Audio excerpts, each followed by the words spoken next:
kalikasan. Nandito ako't ika'y aking tutulungan. Sandigan ang lakas, tunay na kaibigan, nasa iyo'y nagmamahal.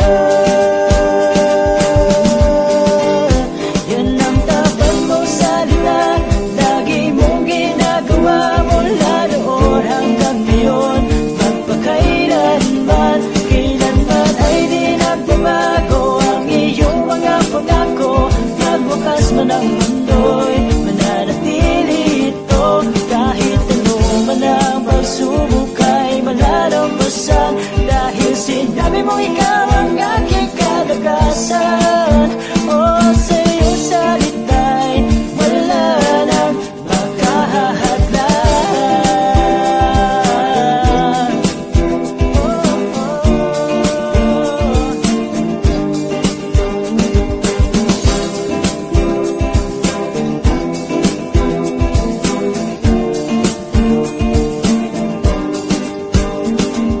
Ito ay sinabi mo rin na kahit ako'y nagkakasala, ako'y iyong patatawarin at itatama sa maling nagawa. Walang makakapigil sa aking damdamin na ipapadama lagi sa'yo. Kahirapan man, tabako, kamatayan, walang makapag-iwalay sa pag-ibig ko sa'yo. Yan ang tapat mong salita, lagi mong ginagawa mula noon hanggang ngayon. Magpakailanman, kailanman ay di nagbabago ang iyong mga pangako. Magwakas man ang mundo'y mananatili ito. Kahit ano man ang pagsubok ay malalampasan, dahil sinabi mo ikaw ang aking kalakasan. Sa iyong salita'y wala nang makahahadlang. Oh, oh,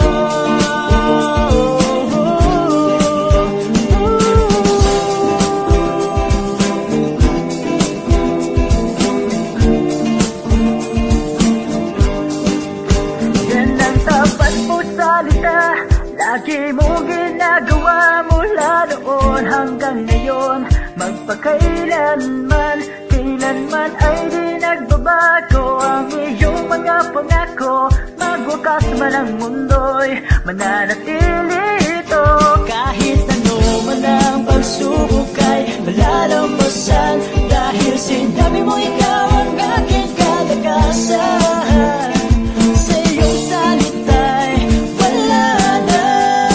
Yan ang tapat mong salita, lagi mong ginagawa mula noon hanggang ngayon. Magpakailanman, kailanman ay di nagbabago ang iyong mga pangako. Magwakas man ang mundo'y mananatili ito. Kahit ano man ang pagsubok ay malalampasan, dahil sinabi mo ikaw ang aking kalakasan. Sa iyong salita'y wala nang makahahadlang. Oh, sa iyong salita'y wala nang makahahadlang. Oh, Diyos, sa iyong salita'y wala nang makahahadlang.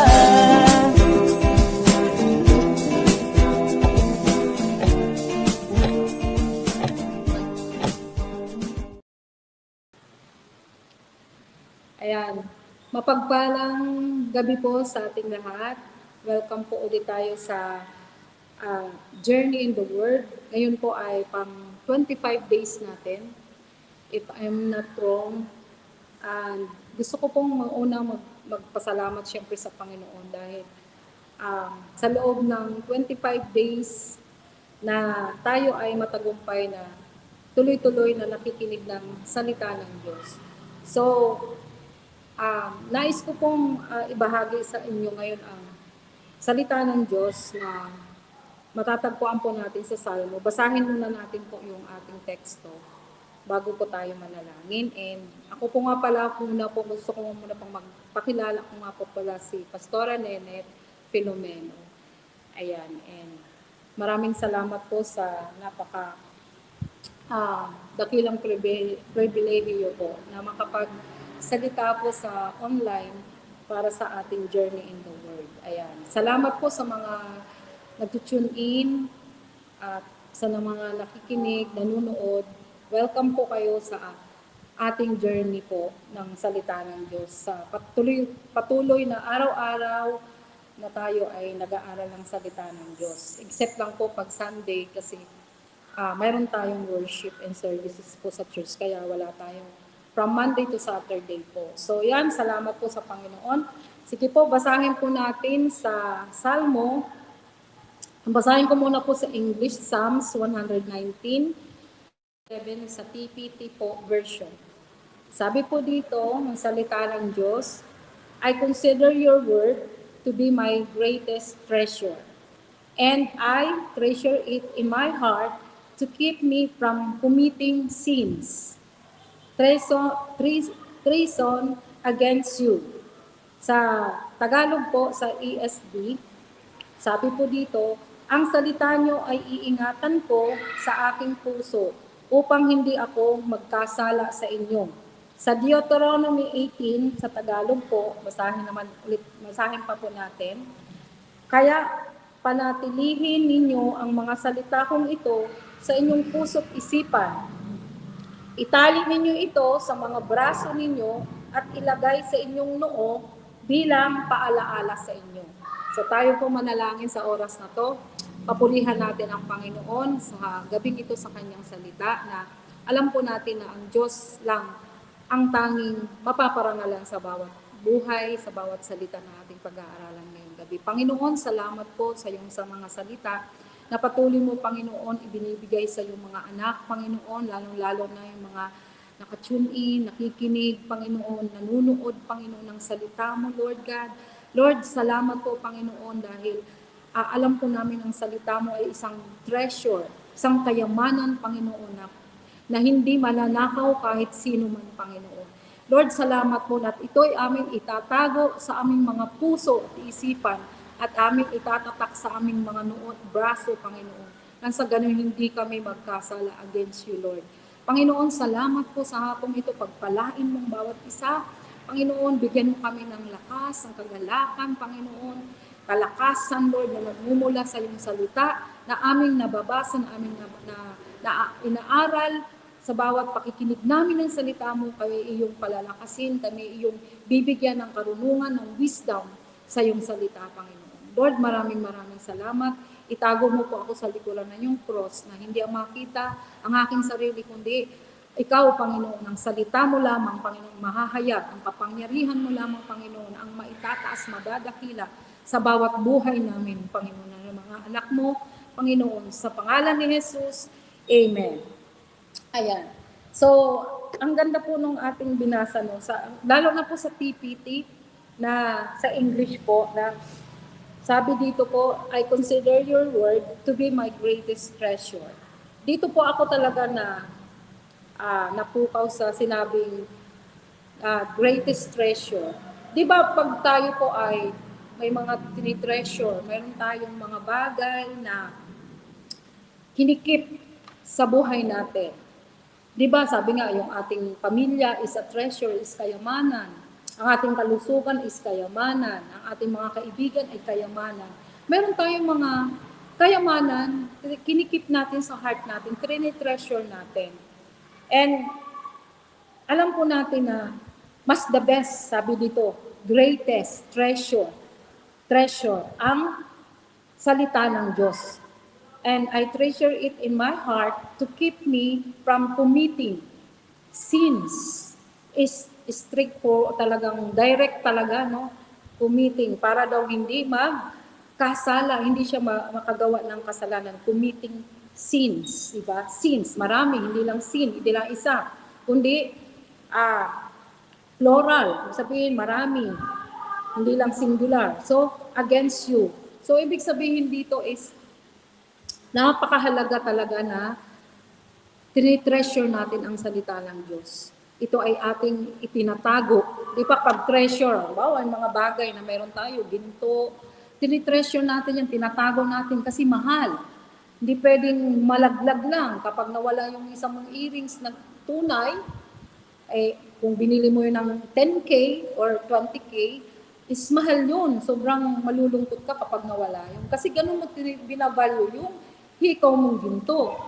So, pero ang salita ng Diyos is the greatest, sabi dito sa salita ng Diyos sa Psalms 111, ay 119 verse 11 sa TPT version na greatest treasure. So, ang salita ng Diyos is dapat nating tinitreasure, dapat natin itinatago ito. Hindi lang natin ito binabaliwala. Pag minsan, ang dami na natin naririnig, parang nakukuliglig na yung tenga natin, parang ang dami na naririnig, halo-halo na. Parang ayaw mo nang pakinggan ang salita ng Diyos. Pero dapat pala tinitreasure natin ito. Sabi dito sa salita ng Diyos, ang salita ninyo ay iingatan ko sa aking puso upang hindi ako magkasala sa inyo. Yun ang sabi sa Tagalog. Di ba? Kapag hindi mo iniingatan ng isang bagay, di ba, nawawala. Ang relasyon mo sa tao kapag hindi mo iningatan, nasisira. Di ba po? May isa man sa inyo na gumawa ng kasalanan is masisira. Ganun po, mawawala.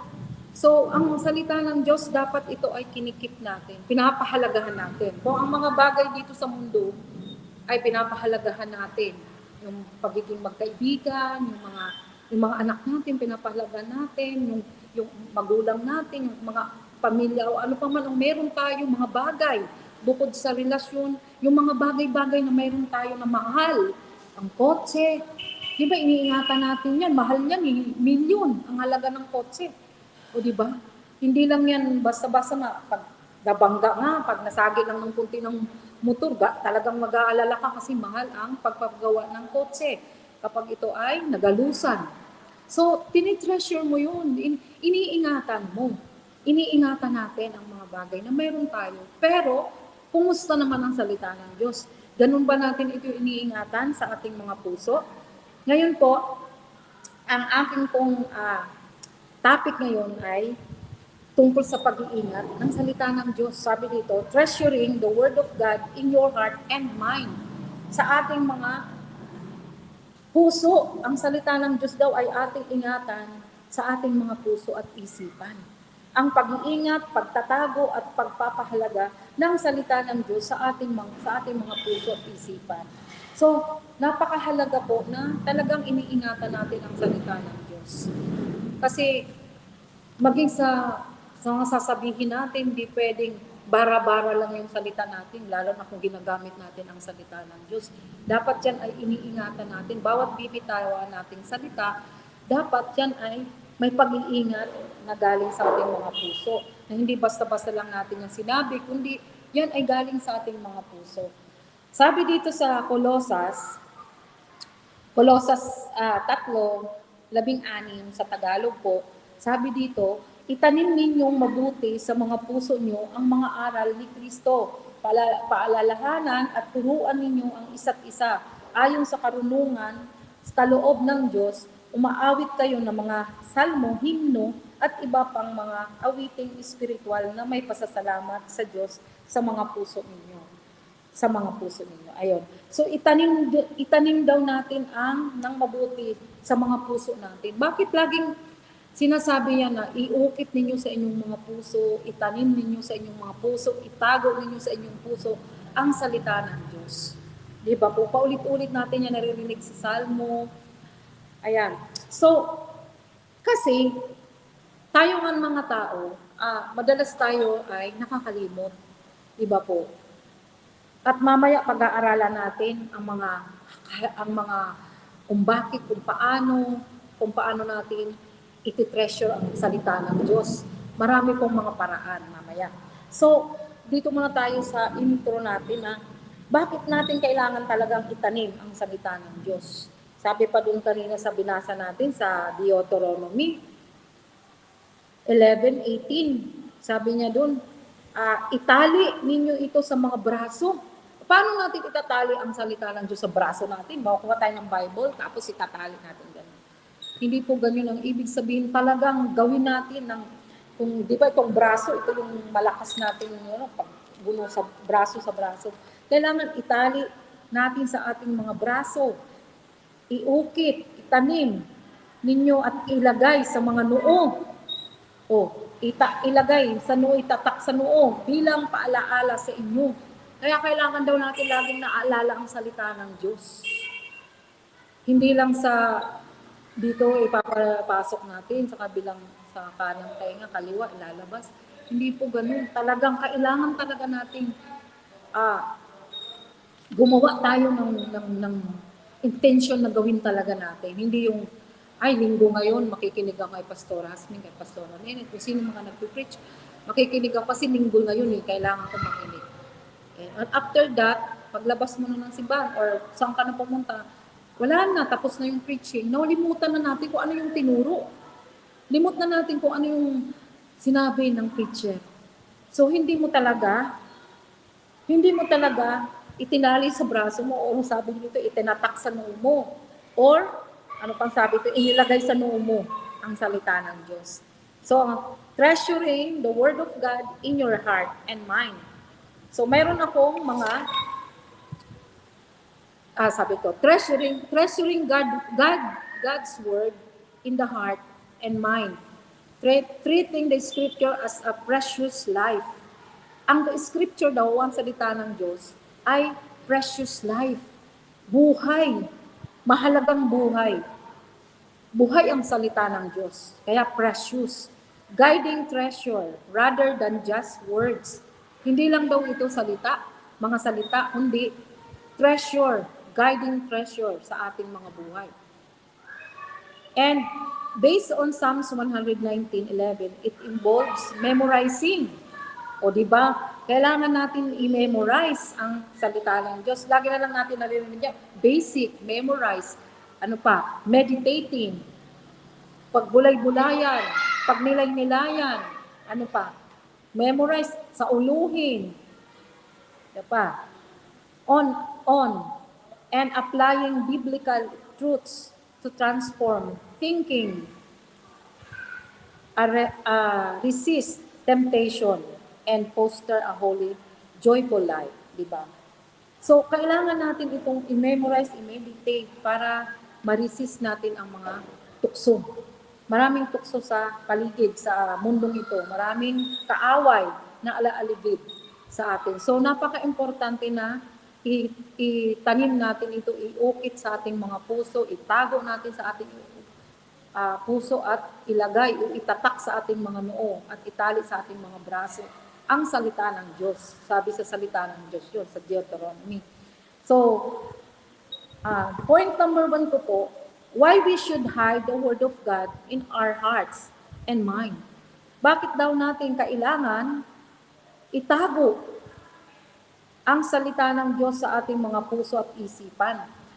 Ano-anong mga dahilan? Maraming mga dahilan, pero ilan lang itong inano ko kasi aabutin tayo bukas pag inubos ko ang mga dahilan. Pero mayroon akong ilan.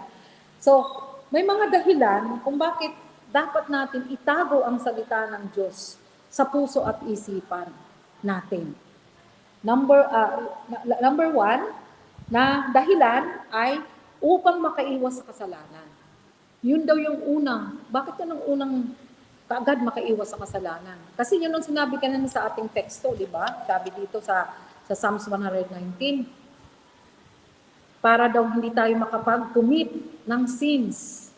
Sabi dito, I treasure it in my heart to keep me from committing sins. Sins, hindi lang sin, kundi sins, marami. Upang makaiwas ako sa mga kasalanan. Di ba po?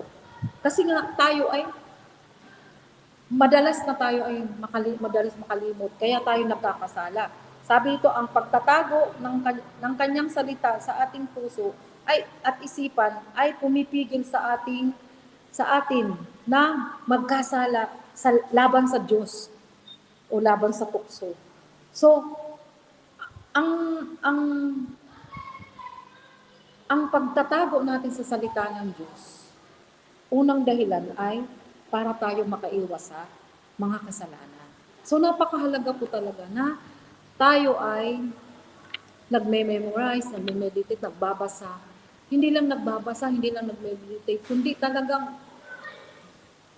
iukit talaga natin sa ating puso. Kasi pwede tayong magbasa, pero hindi natin yan inuukit sa ating puso. Hindi natin tinatanim, hindi natin tinatago. Pagkabasa natin is, wala na, dyan na.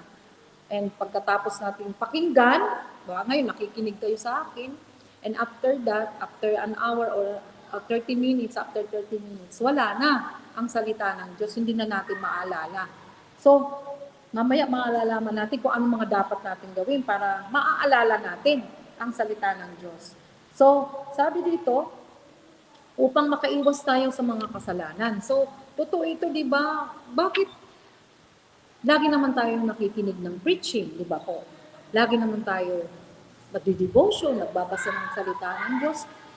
Bakit may mga time pa na nakakalimutan pa rin natin talaga ang salita ng Diyos? Nakakalimutan natin ang mga dapat nating gawin para hindi tayo magkasala. Kasi yun ang sabi ng Biblia, di ba? Na, treasure it para hindi kayo makapagkasala against me o against God, sabi dito ng Panginoon. Diba po? Pero bakit tayo ay nakakalimot madalas? So, yan ang number 1, upang makaiwas sa kasalanan. Pangalawa, pagbabago ng puso at pag-iisip.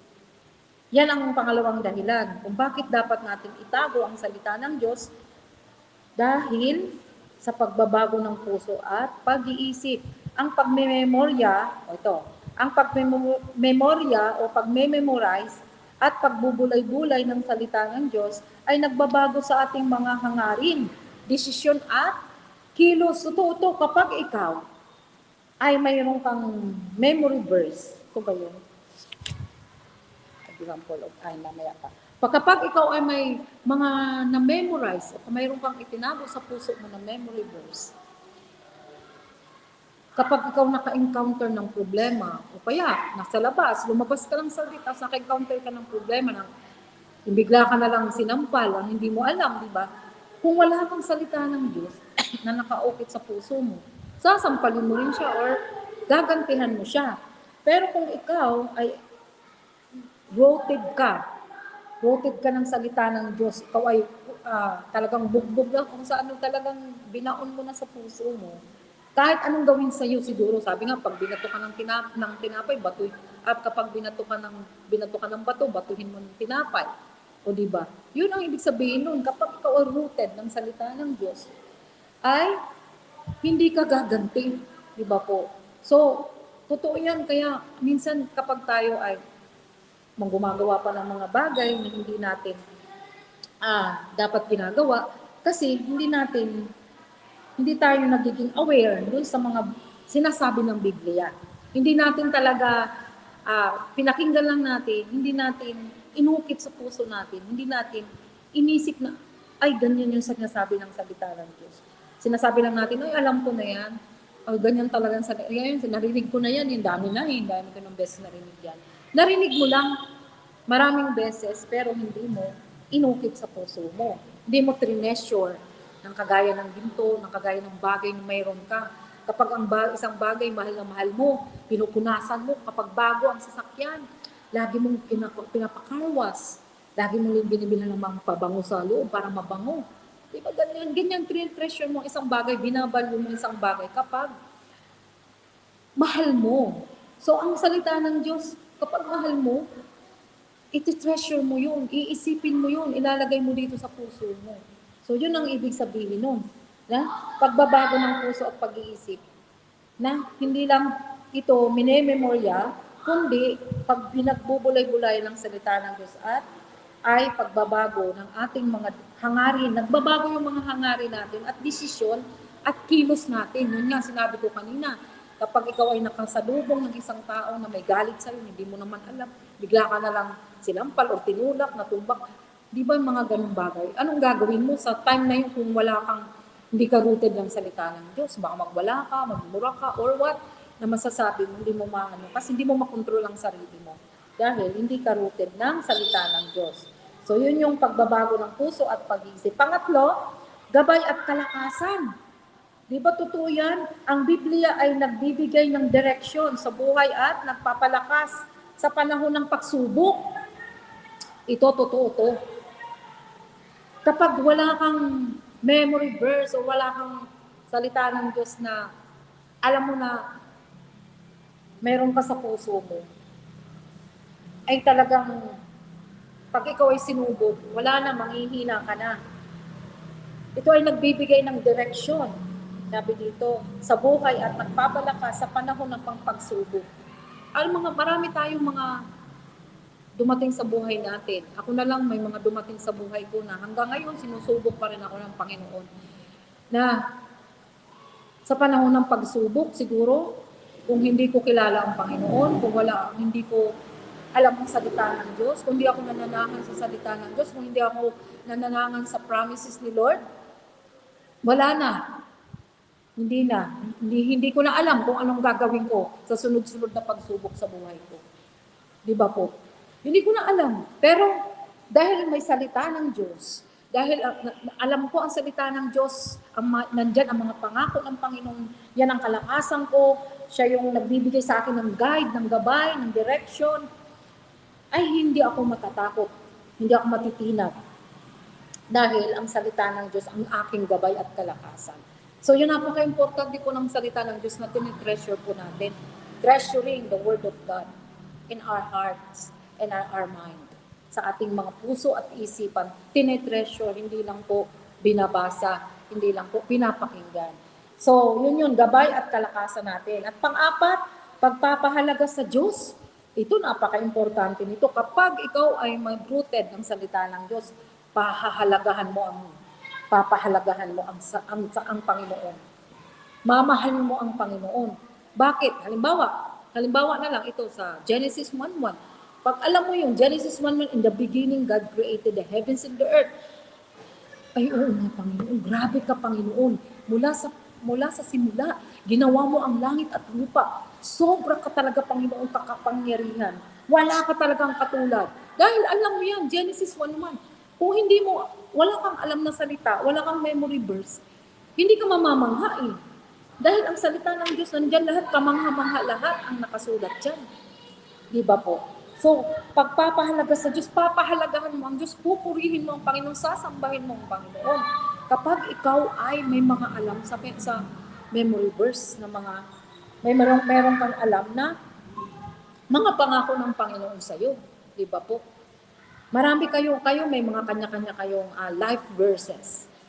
Di ba po? May mga life verses kayo. Kung wala kayong mga life verses, sa panahon ng pagproblema, sa panahon ng taghirap sa buhay nyo, sa ministry, sa relationship, sa trabaho, di ba po? Sa ministry na lang, di ba po?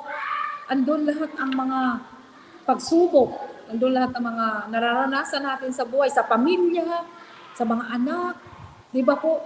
Andun lahat. Sa relasyon, sa trabaho, sa pag-aaral. Andun lahat. Pero kapag alam mo yun, kapag rooted ka ng salita ng Diyos, tinitreasure mo ang salita ng Diyos, ang nasa puso mo, nakaukit sa isipan mo. Sabi dito, ang pagtatago o pag-iingat ay nangangahulugan ng pagtrato sa salita ng Diyos. O di ba po, pagtrato sa salita ng Diyos bilang isang kayamanan. Sabi dito, kaya pinapahalagahan mo ang Panginoon natin, ang Diyos, kasi tinatrato mo ang salita ng Diyos bilang isang kayamanan. Di ba pagkayamanan? Ano ba pagkayamanan? Ang health natin, sabi nga, health is wealth. Ang ating kalusugan ay kayamanan. Ano pang mga kayamanan na ating meron tayo? Ang ating tinitirhan, ang ating mga bahay, kayamanan yan, kahit ganyan. Di ba, yaman yan na binigay sa atin ng Diyos. Ano man yung mga tinitreasure natin ngayon? Mga gamit, gadgets, ano man mayroon tayo, salapi, savings sa bangko, businesses, ano man trabaho yan, o ano man mga business, negosyo, ano man meron tayo, yan ay kayamanan. So, treasure. na mahalaga at laging nasa isip natin. So, di ba po, pagpapahalaga sa Diyos, pinapahalaga natin ang Diyos kasi iniingatan natin ito, nangangahulugan ng tinatrato natin ang Panginoon, ang salita ng Panginoon bilang isang kayamanan. So napakasarap pakinggan na ang salita ng Diyos is kayamanan. Hindi lang yung mga material na bagay is mawawala yan. Yung mga bagay na yan, yung sasakyan, masisira, maluluma, ang bahay, masisira, mabubulok, papanibagong paint na naman, tira na naman, dami na namang mga, ang dami, lahat masisira, mabubulok, mawawala sa mundo. Di ba po? Sabi nga, mawala man ang lahat dito sa mundo, pero ang salita ng Diyos ay mananatili habang buhay. So yun, kayamanan, kaya nga kayamanan. Hindi masisira, hindi mawawala, hindi mabubulok ang salita ng Diyos. Kaya napakahalaga na ating itong i-treasure ang salita ng Diyos. So, yun yung ating panguna, di ba? Why we should hide the Word of God. And number 1 is ang mga dahilan kung bakit kailangan natin i-treasure ang salita ng Diyos sa ating mga puso. Una, upang makaiwas sa kasalanan. Pangalawa, pagbabago ng puso at isipan, pag-iisip. Pangatlo, gabay at kalakasan. At pang-apat ay pagpapahalaga sa Diyos. Yan. Pangalawang points po, main point ko to, how to hide the Word of God in our heart and mind. How? Paano? Di ba madali lang yan? Sasabihin na naman natin, dali-dali kung paano itago ang salita ng Diyos. Basic talaga, napaka-basic. Pero ang hirap gawin. Yan ang realidad. Yan ang totoo. Sabi nga, basic, pero ang hirap gawin, di ba po? Kasi sabi lang natin, madali lang yan. Pero ang hirap gawin, ang galing sabihin. So, how to hide the Word of God in our heart and mind. Paano natin itatago ang salita ng Diyos sa ating mga puso at isipan. Sabi dito, may mga practical na hakbang upang itago ang salita ng Diyos sa ating puso at isipan. Mga practical. Or sabihin natin basic. Practical nga, basic. Unang-una siyempre, alam na natin to. Basahin at pagbulay-bulayan ang salita ng Diyos. Read and meditate. O yun nga, kanina sabi ko, bakit natin tinitreasure ang salita ng Diyos? Dapat, kung tinitreasure mo ang salita ng Diyos, dapat ito ay binabasa mo at minimeditate mo ayon sa Joshua 1:8. Huwag mong kalimutang basahin ang aklat ng kautusan. Pagbulay-bulayan mo ito araw at gabi para malaman mo kung paano matutupad ng mabuti ang lahat ng nakasulat dito. Kung gagawin mo ito, uunlad ka at magtatagumpay ka. Di ba, ang sarap pa nun kasi ang sa huli, mayroon siyang pangako. Sabi ng Panginoon sabi dito sa Joshua, di ba? Huwag na natin daw kalimutan. Basahin ang salita ng Diyos. Huwag bubulay-bulayan natin ang kautusan niya araw at gabi para malaman mo kung paano matutupad ng mabuti ang lahat ng nakasulat dito. So totoo, di ba? Ang salita ng Diyos, nandiyan lahat ang nakasulat, nandiyan lahat. Ang buhay mo, ang ganda basahin sa Proverbs or sa Kawikaan. Sa Proverbs, nandun mo talaga sa Psalms and Proverbs. Yung dalawang aklat niyan, Psalms and Proverbs, o sa Salmo. Yung dalawang aklat na, ang dalawang book na yan, ay ang ganda sa Proverbs. Pag binasa mo ang Kawikaan, talagang tatamaan ka talaga, nandun lahat talaga eh. Talagang, ay, ako to, nga, ako talaga to, Lord, talagang ano yung sarili mo, para manliliit ka na, ay, ang dami ko palang pagkukulang sa iyo, Panginoon. Pag nabasa mo ang Kawikaan, ang ganda talaga ng Kawikaan. Binabasa ko yan ngayon sa Tagalog, para talagang manamnam ko yung aklat ng Kawikaan. Sabi nga, ang Kawikaan ay aklat ng karunungan. Di ba po? Aklat ng karunungan ng Kawikaan. Kasi nandun lahat. Pag nabasa mo yun, talagang nandun yung magkakaroon ka ng wisdom, ng karunungan na nagmumula sa Panginoon. So, sabi dito, hindi pag pinagbulay-bulayan mo, may pangako ang Panginoon, sabi dito sa huli. Sabi dito, pag binasa mo o pinagbubulay-bulayan mo araw at gabi, matutupad ng mabuti ang lahat ng nakasulat dito. Kung daw, may kung siya. Kung ito ay pinagbubulay-bulayan mo araw at gabi, matutupad ang mga nakasulat dito. Kung mayroon kondisyon, if, di ba? Kung sa Tagalog, kung sa English, if kung gagawin mo ito, uunlad ka at magtatagumpay ka. O di yun naman pala eh. Kung gagawin mo, ikaw ay uunlad at magtatagumpay ka. Pero kung hindi mo gagawin, hindi ka magtatagumpay. Yun lang kadali. Basic nga eh. Practical. Meditate. Read and meditate. Pero kung hindi mo ginagawa, hindi ka magtatagumpay. So yun lang po. Pangalawa, ito napakahirap nitong naalala ko. Lagi nito si Pastor Florence. Kapag si Pastor Florence na nagpipreach pa siya, siya talaga nagpipreach. Hindi siya bababa dito sa pulpito na hindi siya nakapag-memorize ng isa doon sa preach niya. Halimbawa yung aking teksto. Halimbawa itong teksto ko, Salmo 119, verse 7. Sasabihin niya, ang salita nyo ay iingatan ko. Ulitin nyo, ang salita nyo ay iingatan ko. Sunod naman, sa aking puso upang hindi ako magkasala sa inyo. Sa aking puso upang hindi ako magkasala sa inyo. O ulitin nyo, kayo naman, na ganyan yan si Pastor. Talagang memorize na talaga sa atin ang salita ng Diyos. Hindi siya papayag muna na wala tayong alam na aalis tayo, lalabas, na wala tayong, na kahit malang isang memory verse doon sa itinuro niya na nasa ulo natin. Ganun siya noon, naalala ko talaga yun.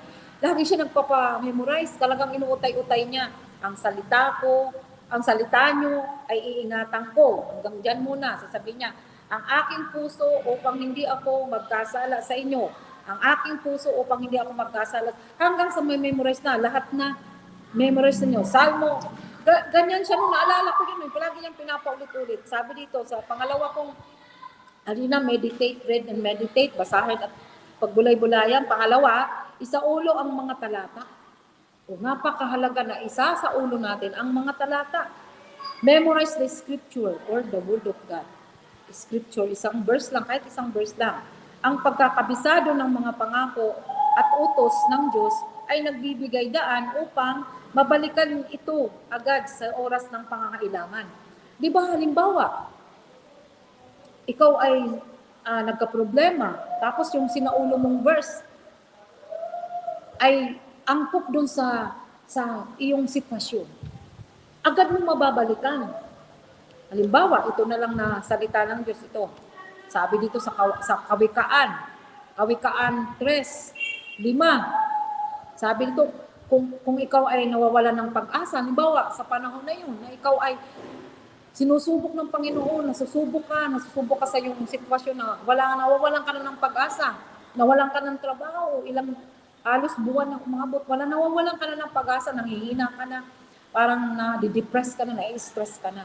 Pero sabi ng salita ng Diyos, kapag ikaw ay mayroong nasa ulo, na salita ng Diyos, mayroong kang na-memorize, Tagalog man o English, na na-memorize mo, ano yung angkop sa'yo, ano yung madali sa'yo, anong komportable ka, ay madali mong maalala. Sabi doon sa Proverbs 3:5, magtiwala ka ng buong puso sa Panginoon at huwag kang mananalig sa iyong sariling karunungan. Diba? Kung ikaw naman ay natatakot, sabi sa Isaiah 41 verse 10, huwag kang mangamba at matakot, huwag kang mangamba at matakot, dahil ako ang Diyos mo. Palalakasin kita sa pamamagitan ng aking kapangyarihan na ring makapagligtas sa inyo. Di ba mayroong ka kaagad na maaalala na mababalikan mo? Kaya yun ang tawag dito. Kung bakit kailangan natin i-memorize? Para mayroong kang pangako ng Diyos na hawak mo. Sabi doon. At nagbibigay daan upang mabalikan ito agad sa oras ng pangangailangan mo. O pangangailangan o tukso, na mayroong kang makaharap na tukso. Kapag walang alam sa salita ng Diyos, pwedeng mahulog sa bitag ng mga kaaway. Pwede ka mabitag sa kamay ng kaaway kapag ikaw ay wala ring memory verse. Diba po? Nalimutan mo na yung tinuro ng linggo, nalimutan mo na yung nung Sabado, yung team time nyo, kung ano yung tinuro ng inyong leader, kakalimutan mo na yung nung Wednesday, nung sa inyong midweek, paano mo haharapin ngayon ang mga tukso? Paano mo haharapin ang pagsubok kung wala ka man lang kahit isang memory verse? Or kahit isa lang, dalawa, tatlo. Naalala ko nung nagtuturo ako ng prep, mayroon akong aklat na The Following God. Yung The Following God, buong aklat na yun, parang 100 verses yun. And bawat page nun, ipamemorize ko, mayroon doon, papamemorize from Genesis to Revelation yun. Ipamemorize mo sa mga bata. Oh, okay, this month of June, July, August, September, October, kung 10 verse yan. Kailangan bago mag-exam or mag-final, ang tawag ng first grading, pag-exam yung mga bata ng first grading, kailangan may 10 silang memory verse. Biro mo yun. 10 memory verses sa edad ng 4 years old, 3 years old, 5 years old, tinuturoan ko ng prep. Kaya kailangan talaga, ang utak ko rin nun talaga kailangan magkabisado. Hindi pwedeng hindi ako magkabisado. Kasi pag mas marunong pa sa akin yung mga estudyante kong 3 years old, 4 years, kailangan kabisadohin ko yun. From Genesis to Revelation, yung book na Following God ng kapal, puro memory verse ang mga kwento, and then pagkatas ng kwento ng Bible stories, mayroon yung memory verse. Isa doon yung Genesis 1:1. O di ba po? And the creation, mga creation ng Panginoon, kung paano unang araw na create ng Panginoon, pangalawang araw, nandun lahat. So, ituturo ko yun sa mga estudyante ko.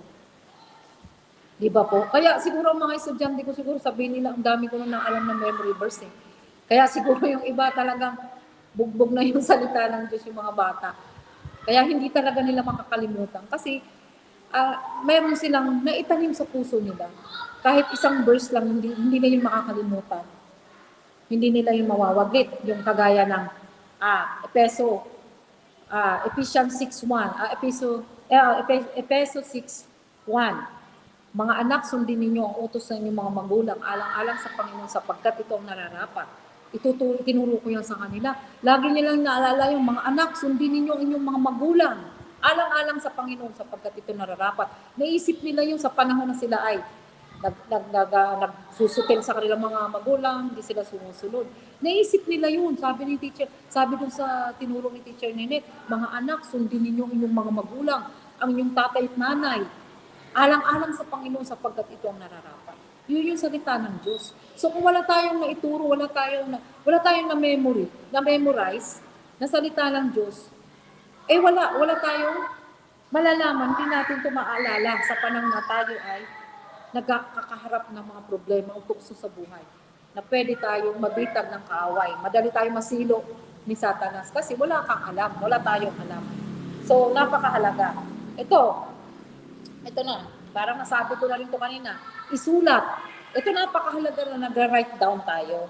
Write it down. Kaya lagi ako may notebook. Lagi ako may papel, may lapis, mayroon akong ballpen. Kaya ang ballpen ko, dami ko na naubos. May pulat ballpen ako, may red, may blue, may black. Kasi yung red, ilalagay ko dyan yung halimbawa, Psalms 119 verse 11. Tapos yung kanyang mismong black naman, para kitang-kita ko talaga na ito yung talaga, parang bold na makita ko na ito yung salita, madali kong tandaan. So ganun ako, nalagi akong nagsusulat. Kita nyo kapag minsan nagpipit si ma'am, nagsusulat ako talaga, kahit verse yan, isusulat ko yan, kahit na alam ko na yan, kahit alam ko na isusulat ko pa rin sa notebook ko, kasi gusto kong paulit-ulit, kasi gusto kong matandaan. Diba po? Kasi lalo sa edad ko ngayon, na 58 na ako, medyo ang isip ko ay medyo hindi na ganun ka-active ng katulad na nagtuturo ako ng mga bata. Mga bata na talagang pagpasok pa lang na, okay, sinong gusto mag-memory? Ano ko na yun, sunod-sunod na yung memory verse. Talagang nagpapap, na yun, parang popcorn na sunod-sunod. So ngayon talagang kailangan kong isulat, kailangan kong basahin, kasi medyo na yung memory ko. Hindi na ganun ka-active nung ako ay kabataan ko pa, nung ako ay nagtuturo pa ng mga bata. So, kaya kailangan ko ng notebook, kailangan ko ng ballpen, isulat, write it down. Sabi nga, Sa cellphone naman, kung gusto mong isulat sa note, may note dyan, mas madali dito sa notebook, mas mabilis ko mabuksan kaysa cellphone. Minsan ang cellphone, mahirap eh. Maraming mga notification dyan eh. Lalo pa maraming storbo dyan sa cellphone. Kaya mas maganda sa notebook. O kaya sa computer nyo kasi may mga laptop naman kayo, meron kayong mga ah, iPad, pwede nyo pong isulat doon. So, kanya-kanya lang po kung ano yung mas komportable kayo. So, yun, isulat. Sabi ito, ang pagsulat ng mga paboritong talata ay makakatulong na maalala ang mga pangako ng Panginoon sa atin, lalo na sa panahon ng pagsubok at pagharap sa mga problema o hamon sa buhay. O di ba po? Kasi naaalala natin yung mga na-memorize natin sa panahon ng pagsubok at problema at mga hamon sa buhay. So, yan po. Kaya write it down sa ating mga sa ating kwaderno or saan man natin gustong isulat sa ating mga gusto natin kung saan natin ilagay. Hindi lang din, pwede rin din sa puso natin, siyempre nakaukit yan. Bukod sa nakaukit sa puso natin, nakatanim sa ating isipan, nakatatak sa ating noo, at nakapulupot sa ating braso ang salita ng Diyos, ay kailangan din natin isulat. So, pang-apat, sabi ito, makinig at mag-aral. So, mahalaga pala po na tayo ay makinig, listen and study. O, yun na nga ito, napakahalaga talaga ng nakikinig. Sabi nga, di ba, ako, pag nagtuturo ako ng mga bata, inis na inis ako kung ayaw nila akong nagagalit. Huwag silang makinig. Gusto ko kasi, pag ako nagtuturo, nakikinig yung tinuturuan ko. Kasi parang nagsasayang ka lang ng iyong pagod, ng iyong lakas, ng iyong laway, kasasalita, tapos yung sinasabihan, hindi naman nakikinig. Di ba? Paano natin malalaman na isang tao hindi nakikinig? Pag tinanong mo, hindi alam. Di ba po?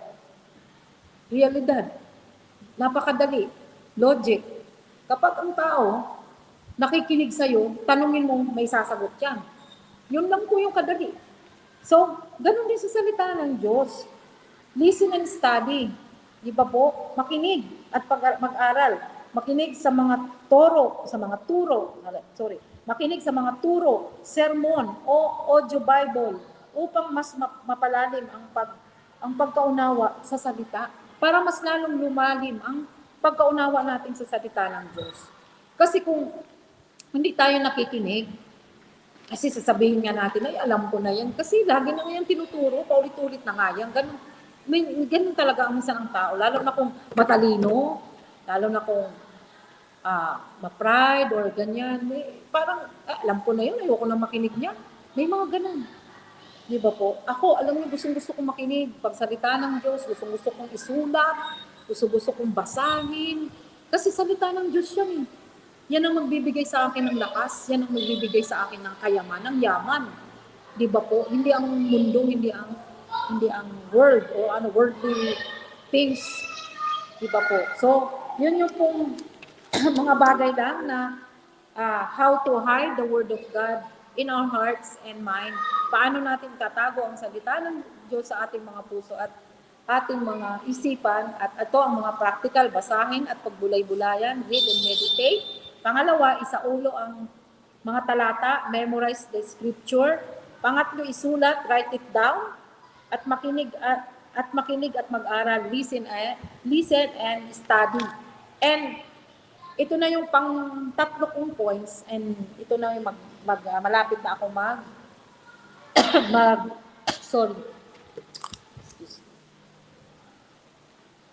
malapit na po akong magtapos. Ito talaga, ito mabigat to eh. Kasi, ito talagang dapat natin gawin bilang mga Kristiyano, bilang mga anak ng Diyos, bilang mga lingkod ng Diyos. Lahat ng Kristiyano dapat ay, sabi dito, pangatlo, isabuhay o apply the word or living out the word. Sabi nga, di ba may sabi dito sa Santiago 1:22, be doers and not just hearers. Yun yung kanina, di ba? Makinig. Hindi lang tayo dapat nakikinig, kundi dapat ginagawa natin, ina-apply natin ang salita ng Diyos. Ang tunay na pagtatago ng salita ng Diyos ay ang pagsunod at gamitin ang Biblia bilang gabay sa araw-araw na desisyon upang hindi magkasala. O bakit na naman sinabi dito para hindi magkasala? Dahil nga ang tao ay likas na laging nagkakasala. Kaya nga po, tayo ay tayo ay laging pinaalalahanan ng Panginoon. Kaya nga dapat talaga natin i-treasure ang salita ng Diyos para tayo ay hindi tayo magkasala. Di ba po? So, napakahalaga ng salita ng Diyos na ating isabuhay ito. Living out the Word or applying the Word of God. So, sabi pa dun sa 2 Timothy, ito alam natin to, 2 Timothy 3:16 sa Tagalog po, sa ESV version. Lahat ng kasulatan ay isinusulat sa pamamagitan ng kapangyarihan ng Diyos at mapapakinabangan sa pagtuturo ng katotohanan, pagsasaway, pagtutuwid at sa pagsasanay sa matuwid na pamumuhay. So napakahalaga dahil tayo ay tinuturuan ng salita ng Diyos. Tayo ay sinasaway. Para hindi tayo magkasala, kaya tayo ay sinasaway. Tayo ay tinutuwid para hindi tayo magkasala. Tayo ay sinasanay, matuwid sa matuwid na pamumuhay. Sabi yon sa 2 Timothy 3:16. So, ang salita ng Diyos ay ating laging nagtutuwid sa atin para hindi tayo magkasala. So, yung pasabi pa sa Roma 12:2, huwag ninyong tularan ang mga pag-uugali ng mga tao sa mundong ito, hayaan ninyong baguhin kayo ng Diyos sa pamamagitan ng pagbabago ng inyong mga isip para sa malaman ninyo ang kalooban ng Diyos kung ano ang mabuti, ganap at kalugod-lugod sa kanyang paningin. So, napaka-importante na tayo ay ina-apply natin ang salita ng Diyos. Para din pagkaroon tayo ng disiplina sa sarili, para maisa buhay at masunod, at maisa buhay ang salita ng Diyos. So, nawa po tayo ay natuto ngayong hapon. Yun lang po ang aking maituturo, hanggang dyan na lang po, at dalangin po sa Panginoon na tayo ay patuloy na i-treasure ang salita ng Diyos. Treasuring the Word of God in our hearts and our mind. Na bilang ito yung pinaka-greatest, sabi nga, greatest treasure na mayroon tayo dito sa mundo. Hindi ang kayamanan, hindi ang bahay na malaki, hindi ang ilang stories na bahay or ilang mga gamit na magaganda, o anong ilang sasakyan, o maraming pera sa bangko, mga savings, marami kang pera sa bangko. Hindi po yun ang greatest treasure natin dito sa mundo. Kundi walang iba kundi ang salita ng Diyos na magbibigay sa atin ng buhay na walang hanggan. So yun lang po yung masasabi ko ngayon. At gawin po natin na disiplinahin natin ang sarili natin na ito ay treasure natin. Hindi po talaga basta-basta, hindi madali. Honestly, ako mismo ay nahihirapan ako talaga i-treasure ang salita ng Diyos. Kasi hindi ko talaga lubos na nagagawa yung pinapagawa ng Panginoon. Kaya, yun sabi ko sa Panginoon, yun ang prayer ko. Every day, na nagpa-pray ako sa Panginoon, Lord, help me to understand your word na dahil pamuhay ko ito, yung pangatlo kong point na applying or living out the word of God or applying the word of God. Tulungan mo ako, Lord, na may apply ko ito, Lord. Kasi hindi ko pa talaga totally na i-apply ang salita mo. Yun yung prayer ko every day. Every na nagpe-pray ako sa Panginoon, Lord, I surrender all to you. Kasi wala naman ako magagawa talaga, Panginoon. Kasi salita mo talaga, Lord, ang the best, ang the greatest talaga. Walang iba. The greatest treasure dito sa mundo. So, wala tayong magagawa without Christ, siyempre. Sabi nga, without Christ in our lives, we are nothing. So ang Panginoon pa rin talaga ang mangunguna sa atin at ang salita ng Diyos ang ating dapat isabuhay. So, magandang gabi po sa ating lahat. Nawa po ay, ngayong gabi po ay tayo ay natuto, kahit na ilang points lang po yung naituro ko po, dalangin ko sa Panginoon na i-treasure natin, bigyan natin ng kahalagahan ang salita ng Panginoon. More than sa mundong, more than ng paano man meron tayo ngayon, kundi ang pangsalita ng Panginoon talaga ang the best na kayamanan natin sa mundong ito.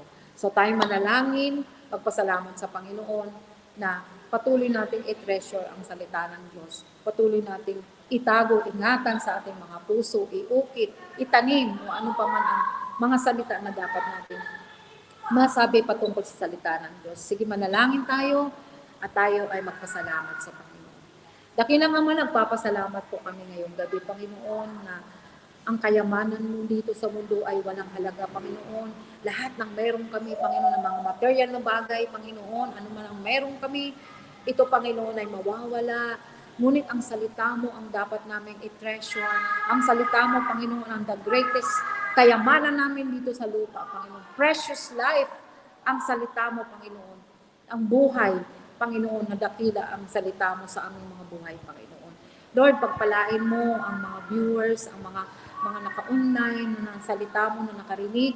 We pray for you, Lord God, na dalangin namin, Panginoon, na iukit namin ito sa aming mga puso, na patuloy namin namnamin ang salita mo, hindi lamang namin ito papakinggan, hindi lang namin ito, Panginoon, maririnig, at sa ilang saglit ay mawawala na, kundi ito ay aming isusulat, Panginoon, sa isang tablet na sa puso namin, ano yung tablet na yun, yung heart namin mismo, Panginoon, ay aming ito isusulat, iuukit, Panginoon, itatanim namin, Panginoon, ang iyong salita, Panginoon. Lord, maraming salamat po. Muli, ikaw, Panginoon, na magpala sa bawat isa, na patuloy namin likhaan kami ng puso, Panginoon, na nagdi-desire, Panginoon, na basahin, pag-aralan ng salita mo at itanim sa aming mga puso upang sa gayong ito ay aming magamit sa pang-araw-araw namin sa pagharap sa mundong ito, Panginoon, sa mga pagsubok na aming nararanasan ay maging sanggalang namin, Panginoon, ang salita mo, maging kalasag namin at kalakasan namin ang salita mo. Panginoon, maraming salamat, pagpalain mong bawat isa. Ito ang aking dalangin sa pangalan ng Ama, ng Anak, at ng Espiritu Santo. Amen. Isang magandang gabi ulit po sa inyo at salamat sa Panginoon. At muli ko po kayong inaanyayahan bukas po sa Journey in the Word. Bukas po ng 6 p.m. ulit. At magandang gabi po. Yun lang po. At God bless you all. Thank you, Lord. Amen.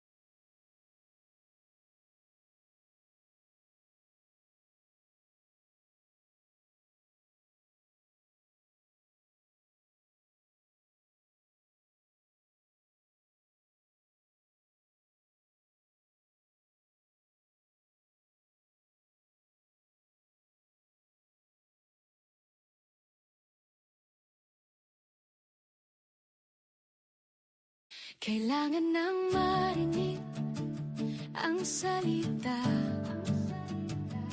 Marami ng banta, malapit na ang pagdating niya. Kailangan nang marinig ang balita na si Jesus ang tagapagligtas. Sino ang susugo? Sino ang hahayo? Marami na ang naghihintay sa magandang balita. Marami na ang magbabago.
maganda.